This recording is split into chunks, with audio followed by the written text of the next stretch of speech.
Apocalypse 2, les versets 12 à 17. Écrit à l'ange de l'église de Pergame. Voici ce que dit celui qui tient l'épée aiguë à deux tranchants. Je connais tes œuvres et l'endroit où tu es établi, là où se trouve le trône de Satan. Tu es fermement attaché à mon nom, et tu n'as pas renié la foi en moi, même durant les jours où Antipas, mon témoin fidèle, a été mis à mort chez vous, là où Satan est établi. Mais j'ai certaines choses contre toi. Tu as là des gens attachés à la doctrine de Balaam, qui enseignait à Balak à tendre un piège aux Israélites pour qu'ils mangent des viandes sacrifiées aux idoles et se livrent à l'immoralité sexuelle. Ainsi toi aussi tu as des gens attachés de la même manière à la doctrine des Nicolaïtes. Repens-toi donc, sinon je viendrai bientôt à toi, et je les combattrai avec l'épée de ma bouche. Que celui qui a des oreilles écoute ce que l'Esprit dit aux églises. Au vainqueur je donnerai à manger de la manne cachée, et je lui donnerai un caillou blanc. Sur ce caillou est écrit un nom nouveau, que personne ne connaît, si ce n'est celui qui le reçoit. Seigneur notre Dieu, merci pour ta parole. Seigneur, nous voulons approcher cette parole avec intégrité. Nous voulons écouter ce que toi, tu as voulu dire aux gens à l'époque et ce que toi, tu veux nous dire aujourd'hui au travers d'elle. Seigneur, que ce soit ta parole qui nous transforme et ne nous permet pas de changer ou de transformer ta parole. Au nom de Jésus. Amen. Jésus-Christ, glorifié dans les lieux célestes, est au milieu de son Église. Jésus-Christ, glorifié, celui avec le nom au-dessus de tout nom, est en train de parler à son Église, une Église qui est dans la souffrance. Il veut les encourager à tenir bon, mais il parle aussi pour la corriger quand il s'éloigne du droit chemin. À Éphèse, il a des mots d'encouragement pour leur fermeté, pour leur attachement à la vérité et pour leur persévérance, mais il les avertit contre leur manque d'amour. Tu peux juste descendre juste un cheveu, un demi-point, parce qu'il y a une petite résonance. À l'église de Smyrne, il a des mots d'encouragement pour leur persévérance et il leur dit de tenir bon jusqu'au bout, parce que ce n'est pas encore fini. Aujourd'hui, nous allons nous pencher sur la troisième lettre, la lettre à l'ange de l'église de Pergame. D'ailleurs, à chaque fois, il dit « parle à l'ange de ». Peut-être qu'il s'agit d'un ange, mais le mot « ange » dans le grec veut dire « messager ». C'est peut-être le pasteur de l'église, c'est peut-être juste l'émissaire qui devait apporter ce message que Jean avait reçu de la part de l'Esprit Saint, de la part de Jésus lui-même. Encore une fois, nous allons le faire en 5 étapes. Il y a la ville de Pergame, il y a l'église de Pergame, il y a la force de Pergame, il y a le poison de Pergame et il y a l'antidote de Pergame. Tout d'abord, la ville. La ville existe toujours, même si le nom a été adapté au turc. Aujourd'hui, la ville s'appelle Bergama. La ville moderne qui est là compte 105 000 habitants. Un chouïa plus petit que Namur. Il y a les vestiges de la ville antique se trouvent sur une impressionnante acropole, sur une énorme colline 300 mètres plus ou moins au-dessus de la ville. On peut y voir, par exemple, les restes du temple de Trajan. Il n'y a pas le PowerPoint là? Il y a le temple de Trajan qui est là. C'est encore un exemple, comme on a pu voir dans les autres villes, et on le verra dans les suivantes. C'était l'empereur que les gens vénéraient et qu'ils étaient d'ailleurs obligés de vénérer. et que ça causait pas mal de soucis aux chrétiens de l'époque, puisque Jean 14,6, on ne vient au Père que par moi. Les chrétiens ne pouvaient pas vénérer l'empereur. Ça leur causait beaucoup de souffrance et de persécution. Un deuxième site, je vais juste parler de 3 des sites qui sont à Pergame aujourd'hui et qui subsistent de nos jours. Le deuxième, c'est le sanctuaire d'Asclépios. Asclépios, c'était le dieu guérisseur. Il se servait de bâtons et de serpents pour apporter la guérison. D'ailleurs, le symbole moderne de la médecine, avec le bâton et le serpent enroulé autour, ça vient du mythe d'Asclépios, le dieu guérisseur. Voilà peut-être une première théorie de ce que représente le trône de Satan, dont le passage parle aujourd'hui. On connaît bien l'image du serpent pour parler de Satan dans l'histoire de la chute. Il y a aussi le fait que Satan se présente comme étant celui qui apporte la guérison. Chose que Dieu, que Jésus apporte.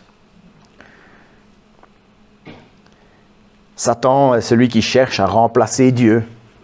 L'Antichrist, c'est celui qui reçoit son pouvoir de Satan et qui se présente comme celui qui supplante Christ.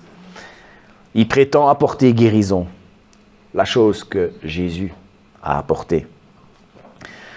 Un troisième site qui est là aujourd'hui, et c'est la dernière que je vais mentionner, c'est qu'à Pergame se trouvait l'autel de Zeus. C'était le lieu où on offrait toutes sortes de sacrifices au roi des dieux grecs. Et en 1871, ils ont redécouvert cet autel. C'est par un certain Karl Humann, un ingénieur allemand. Et il a reçu l'autorisation de rassembler toutes les pierres, de les étiqueter et de les ramener à Berlin. Il en reçoit l'autorisation de les ramener. Et il a fait une reconstruction de l'escalier monumental de l'autel de Zeus, qui se trouve encore aujourd'hui, c'est la photo de droite, au musée de Pergame, à Berlin.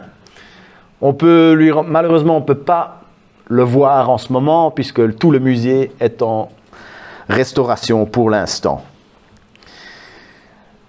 Autre chose intéressante, c'est que Albert Speer, l'architecte de Hitler, s'est inspiré justement de ce monument quand il a fabriqué la grande tribune du Zeppelinfeld à Nuremberg.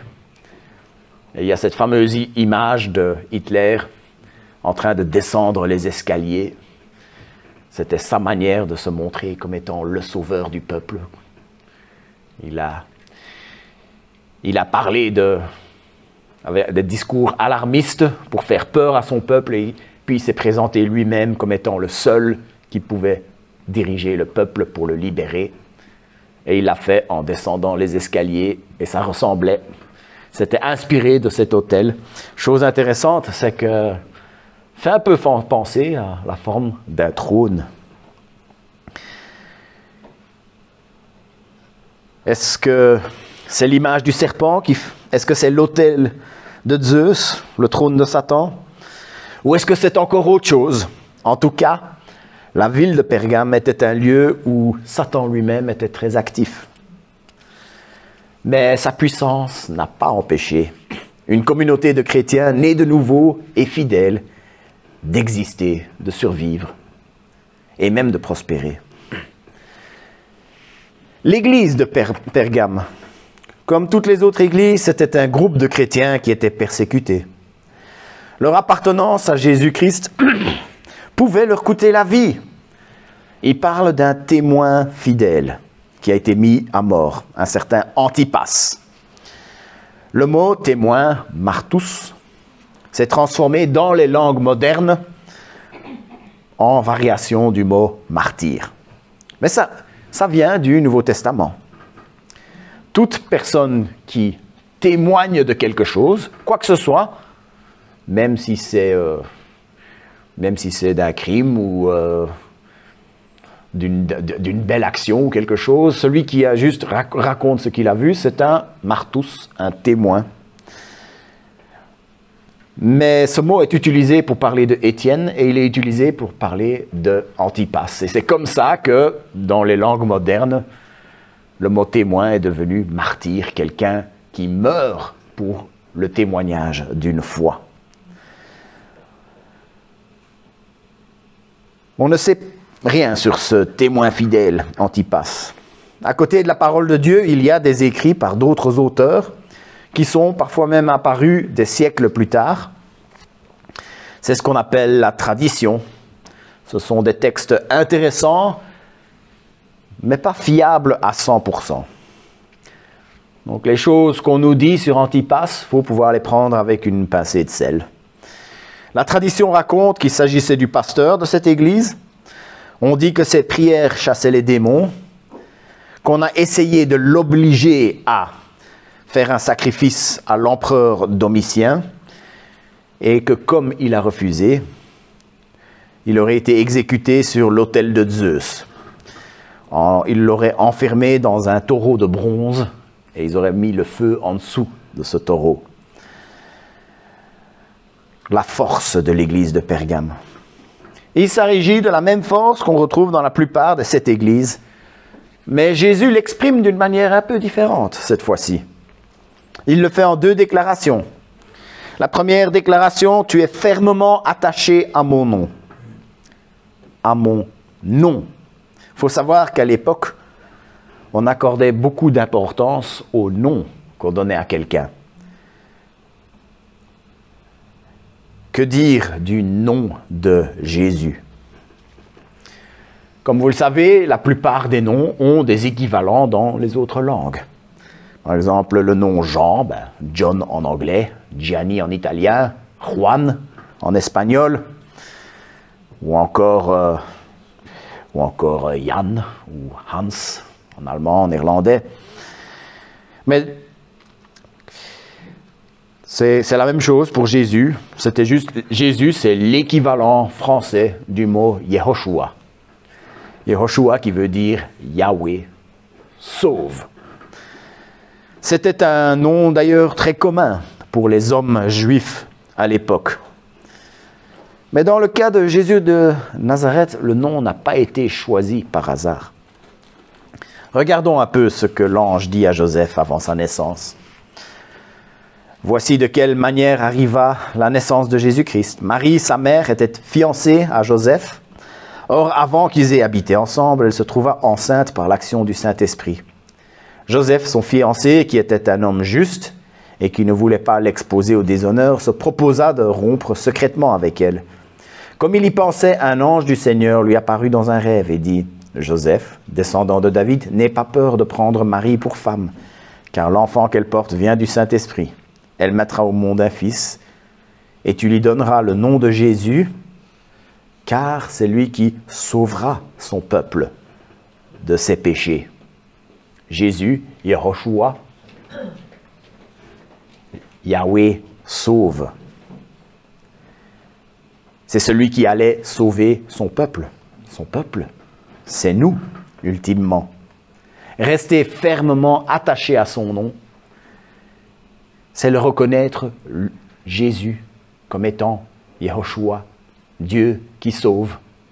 Jésus comme le seul sauveur.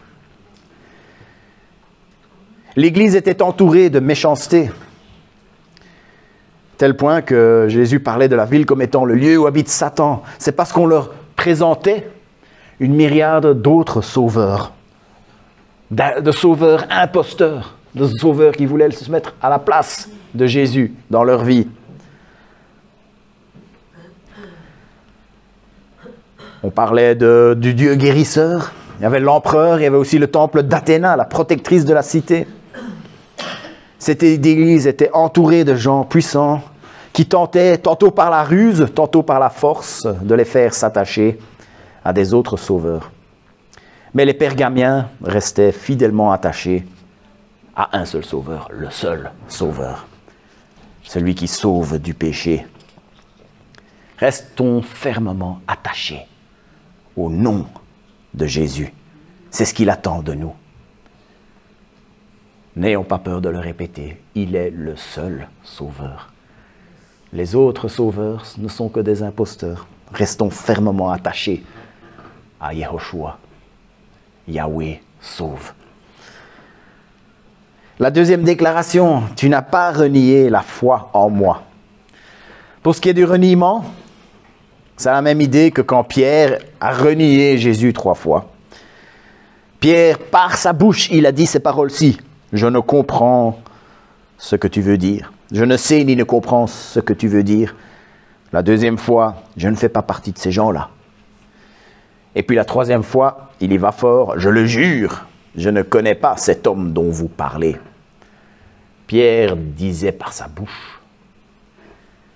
Il reniait Dieu par sa bouche. Dans son cœur, oui, il aimait profondément Jésus. Mais sa bouche l'a renié. La force de l'église de Pergame était que non seulement dans leur cœur, ils restaient fermement attachés à leur Sauveur, mais de leur bouche, ils refusaient de le renier. Ils ne se laissaient pas avoir. Le sacrifice pour vénérer l'empereur apparemment était très simple.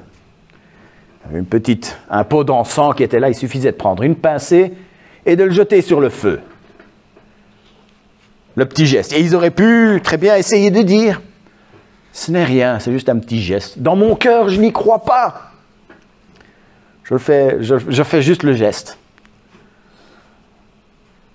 Mais les Pergamiens savaient que faire cela, c'était renier leur foi. Et Jésus les félicite parce qu'ils n'ont pas cédé de terrain. Vous avez remarqué que je ne me suis pas prononcé sur la signification de ce trône de Satan, mais quoi qu'il en soit, il vivait entouré par un monde qui était dirigé par le diable. Et il tenait bon, quoi qu'en étaient les circonstances, quoi qu'en étaient les conséquences. Après la force, le poison de Pergame. Mais j'ai certaines choses contre toi.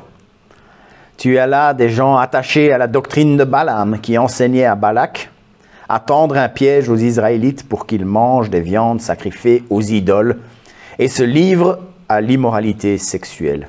Ainsi, toi aussi, tu as des gens attachés de la même manière à la doctrine des Nicolaïtes. Malheureusement, dans cette assemblée, il y avait 2 groupes de personnes qui faisaient tâche. Des gens qui étaient attachés à la doctrine de Balaam et des gens qui étaient attachés de la même manière à la doctrine des Nicolaïtes. Il y avait deux doctrines qui étaient là, qui causaient des problèmes dans l'Église et qui insultaient profondément Jésus-Christ glorifié. Probablement, il s'agit que de 2 groupes distincts, ou alors une description pour décrire 2 groupes. En tout cas, le problème de ces 2 groupes était le même. Il y avait la vie d'église, et puis à côté de ça, il y avait l'immoralité sexuelle et l'idolâtrie. Il dit « manger la viande sacrifiée aux idoles ». Ce n'était pas juste le fait de manger. D'ailleurs, la viande sacrifiée aux idoles qui après était vendue au marché, Paul avait l'air de dire que ce n'était pas un souci pour manger ça. Mais si on mangeait cette viande dans le temple, c'était un acte d'adoration envers un faux Dieu. Et c'est ça qui insultait profondément Jésus-Christ glorifié. Peut-être qu'il mélangeait tous ces éléments dans l'Église même. Et le fait qu'il mentionne Balaam nous aide à mieux comprendre ce qui se passait. Regardons un petit peu ce personnage, Balaam. Quand le peuple d'Israël a quitté l'Égypte et qui a commencé à s'approcher de la terre promise, ils se sont installés dans les plaines de Moab. Il faut imaginer une étendue de la taille d'une petite ville. Au-dessus de l'escalier de Buren, vous voyez la ville qui s'étend.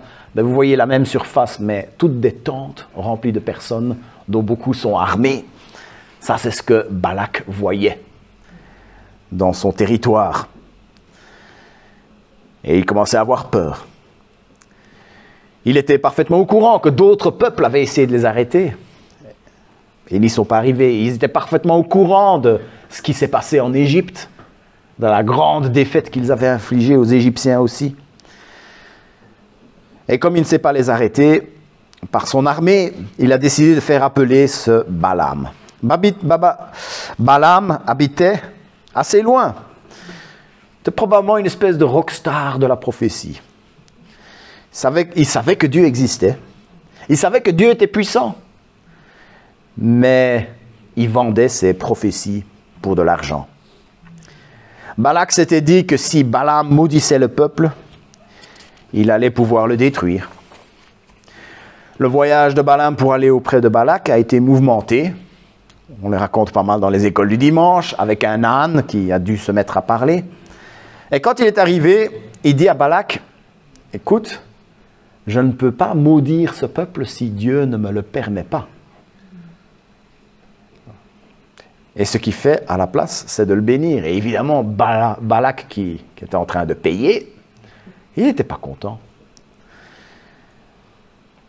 C'est à ce moment-là que Balaam lui dit que voilà, je ne peux pas maudire ce peuple, mais si vous voulez, vous pouvez faire en sorte qu'ils attirent la malédiction eux-mêmes, sur eux-mêmes. Il dit que s'ils veulent faire du mal à ce peuple, il va falloir les pousser à déplaire à leur Dieu. Alors, ils ont envoyé des jeunes femmes pour séduire les hommes et les pousser à l'immoralité, à adorer les idoles de Moab, manger la viande sacrifiée aux idoles dans les temples. En gros, il leur a dit que comme on ne peut pas les maudire, il faut les pousser à attirer la malédiction sur eux-mêmes. Et Dieu a dû punir le peuple à cause de ça. Ils ont été grandement affaiblis. Avançons maintenant de 1400 ans, on arrive à la période de l'Apocalypse, l'église de Pergame. Jésus a fondé son église et le diable ne peut pas s'attaquer à son église. Il a bien dit, les portes de l'enfer ne prévaudront pas contre elle. Et tout comme Balaam, le diable a cherché à faire des dégâts, mais d'une autre manière. Il avait réussi à Pergame à séduire certains membres de l'Église à participer à l'immoralité, à l'idolâtrie. Les Nicolaïtes, apparemment, c'était un groupe similaire qui pratiquait l'immoralité. Et c'était ainsi qu'ils allaient attirer la colère de Christ. C'est ainsi que Satan a réussi à les séduire. Peut-être que ça prenait cette forme-ci. Quelqu'un participait un jour à la prostitution au temple, et puis le lendemain, il prenait le chemin de l'église. Et ceci a fait que, c'est les mots dans le passage, Jésus a dit, j'ai quelque chose contre toi. Jésus était contre cette église. Avançons maintenant de 2000 ans, pour en arriver aujourd'hui. Et je ne sais pas où se trouve le trône de Satan aujourd'hui. Mais nous vivons au plein milieu d'un monde où Satan exerce son influence. Tout lieu où l'humain cherche à remplacer Dieu, tout lieu où l'humain cherche à remplacer Dieu peut être étiqueté en tant que là où vit Satan, là où Satan est établi. Et Satan, aujourd'hui, ne peut toujours pas maudire ou détruire l'Église. Mais il est toujours en train d'utiliser des moyens détournés, comme le faisait Balaam. Il cherche à séduire les chrétiens pour faire des dégâts dans l'Église. Il n'y a plus les orgies qu'il y a dans les temples, il n'y a plus les prostitutions sacrées, mais il y a toutes sortes de nouvelles séductions aujourd'hui. La pornographie, le sexe en dehors du mariage, le ménage sans le mariage, mariage avec des non-croyants. Ou alors au niveau de la doctrine, un évangile édulcoré pour ne pas choquer. Une religion où on met l'homme et son bien-être au centre de tout. Toutes des choses qui attristent profondément le Seigneur et qui pourraient pousser au Seigneur de dire à une église, « J'ai ceci contre toi ». L'antidote de Pergame. Alarmiste, mais tout n'est pas perdu, parce qu'il y a cet appel.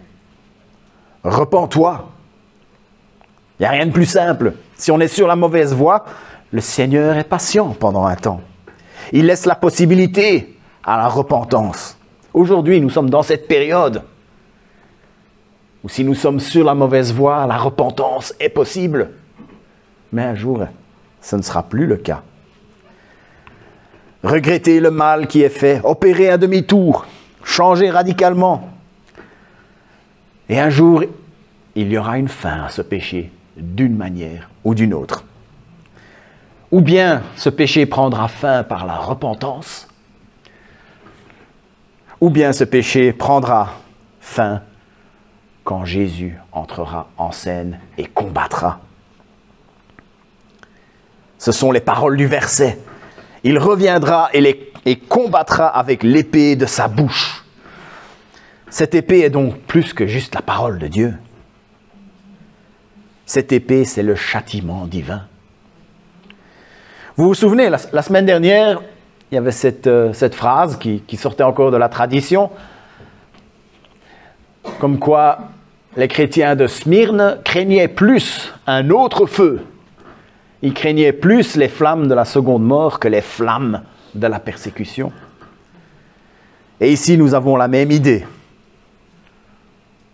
Les chrétiens devraient plus craindre l'épée qui sort de la bouche de Jésus que l'épée de la persécution. Il est dit qu'il les combattra. Jésus est plein d'amour. Jésus est plein de grâce. Jésus appelle tout le monde à lui. Jésus a tout donné pour nous, mais pour ceux qui les rejettent. Le message est clair. Il les combattra. C'est ce qui est dit. Jean-Marc Taubois, qui était pasteur et spécialiste d'histoire d'Israël et d'archéologie biblique, a dit ceci. L'avertissement de l'Apocalypse est qu'apostasier à l'empereur nous met en dehors de la communion avec Christ.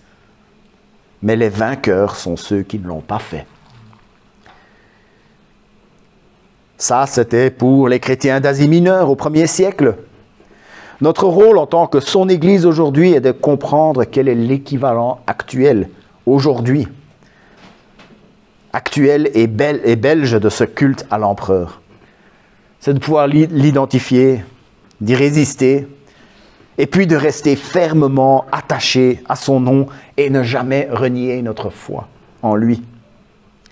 Et c'est ça, ce qui fera de nous des vainqueurs. Nous ne savons pas comment les choses vont se dérouler dans les années à venir.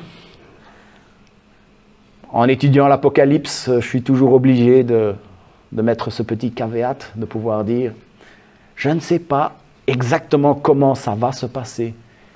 Il y a des incertitudes dans le livre des Apocalypses. Mais regardez un peu les certitudes qu'il y a dans le livre des Apocalypses. Tout ce que Jésus donnera aux vainqueurs, ce sont des certitudes qui sont là pour nous aujourd'hui. Et puis une autre certitude qu'on a dans le livre de l'Apocalypse, c'est que Satan sera vaincu. Nous ne savons pas où se trouve le trône de Satan. Je n'hésite pas à dire que nous vivons en plein milieu de là où Satan est établi. Nous sommes entourés d'un monde où le diable exerce son influence. De comment exactement ça se passe et comment il s'y prend, tout ça, je suis obligé souvent de dire « je sais pas ». Mais regardons les certitudes qui sont là. La certitude, c'est que Satan sera vaincu. Alléluia. Que celui qui a des oreilles écoute ce que l'Esprit dit aux églises. Au vainqueur, je donnerai à manger de la manne cachée, et je lui donnerai un caillou blanc. Sur ce caillou est écrit un nom nouveau que personne ne connaît, si ce n'est celui qui le reçoit. Comme il venait de parler de Balaam, je ne pense pas que c'est par hasard qu'il parle de quelque chose qui est lié au voyage du peuple d'Israël vers la terre promise. Dieu leur donnait la manne. On ne sait pas exactement ce que c'était. C'était une forme de farine qui tombait du ciel tous les jours, sauf le jour du sabbat, et qui devait juste prendre ce qu'il leur fallait.